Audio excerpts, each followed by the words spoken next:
정치를 왜 하는가?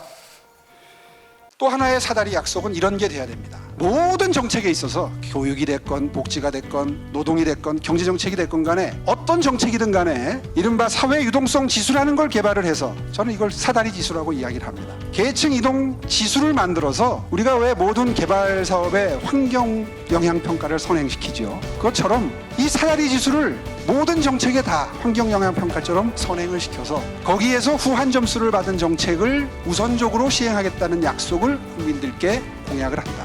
사다리가 넘치는 나라. 희망의 사다리는 이 세 가지로 요약할 수 있다. 교육 사다리, 복지 사다리, 그리고 일자리 사다리로 일단 정리해 볼 수 있겠다. 지금부터는 이런 나라를 만들기 위해서 뛰는 게 시대 정신이다.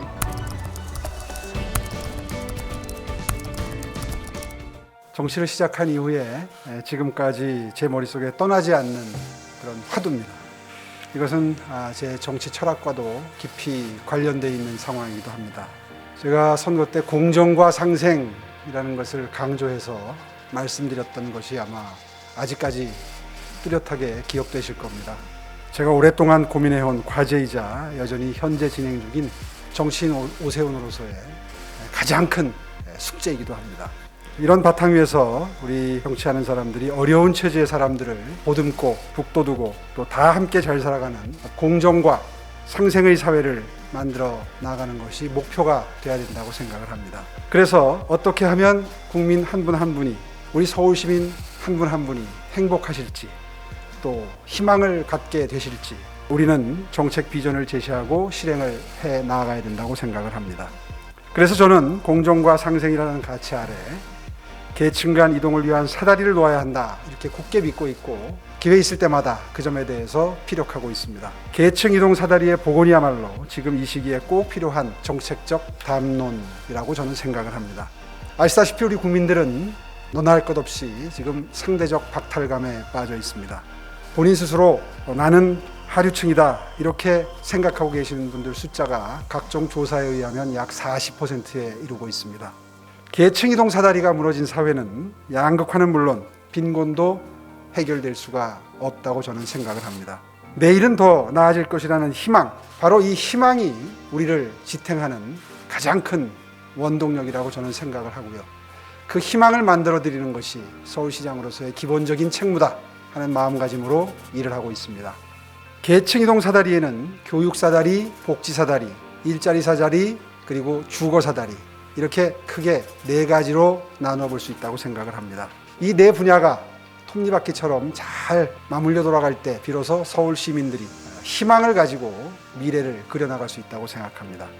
따라서 이 계층 이동 가능성 이것을 수치화해서 이른바 계층 이동 사다리 지표도 만들어져야 된다 이런 이야기를 제가 자주 하는 편입니다.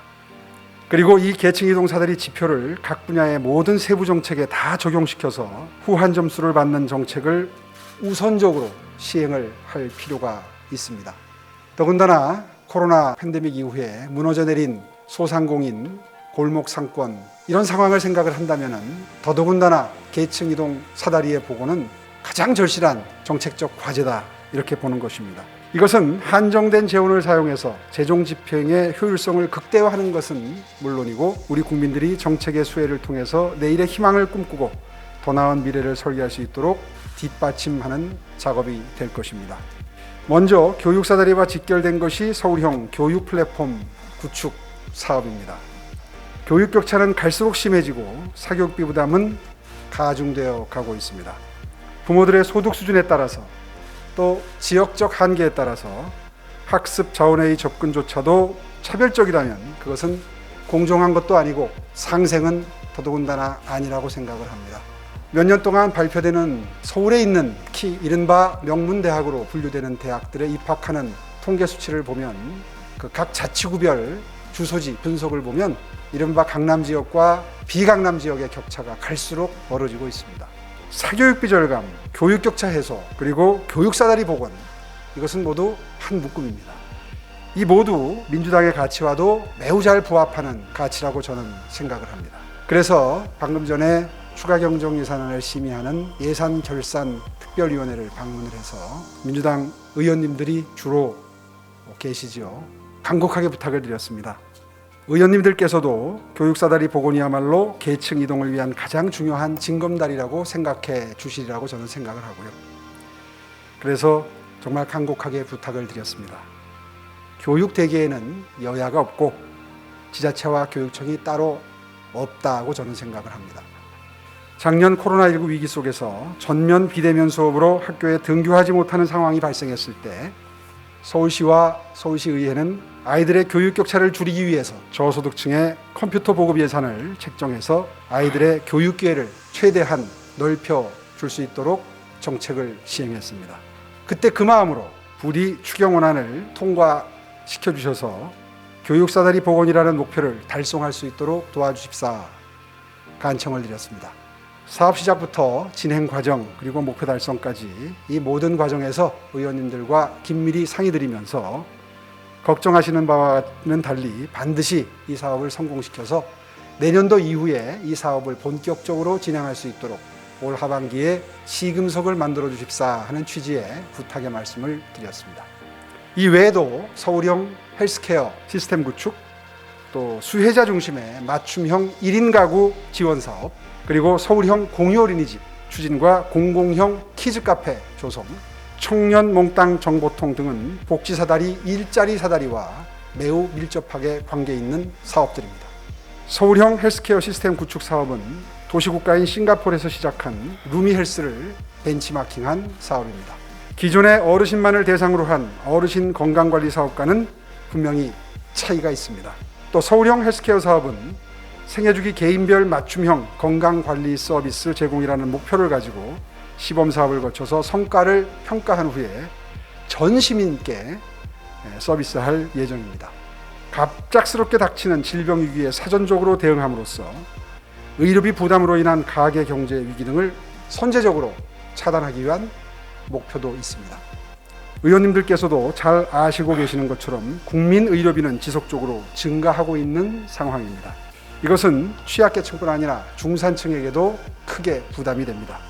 또 급증하는 1인 가구와 관련해서도 자치구에서도 적극적으로 대책을 마련하고 사업을 하고 있습니다만 자치구별 재정 격차로 인해서 이마저도 구별 격차가 매우 심각합니다. 따라서 서울시 차원에서의 통일적인 기준을 마련하고 사업을 통일적으로 시행하는 것이 바람직하다고 생각합니다.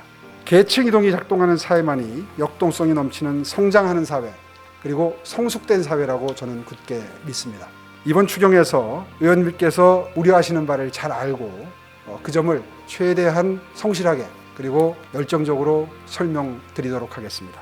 다시 한번 강조드립니다만 이번에 문제된 사업들이 거의 대부분 계층 이동 사다리와 연관이 되어 있는, 밀접히 관련되어 있는 사업들입니다. 교육사다리, 복지사다리, 일자리 사다리, 주거 사다리, 이 네 분야가 잘 맞물려 돌아갈 수 있도록 최대한 노력하겠습니다.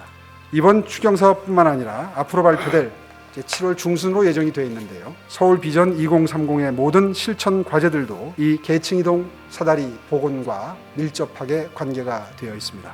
계층이동 사다리 복원이 가능한 서울시를 만들기 위해서는 의원님들 그리고 서울 시민 여러분들의 적극적인 성원과 지지가 필요합니다. 이 모든 사업들이 시작될 수 있도록 서울시는 최선의 노력을 다하겠습니다. 이런 취지로 의원님들께 간곡한 부탁의 말씀을 드렸음을 보고드립니다. 마치겠습니다.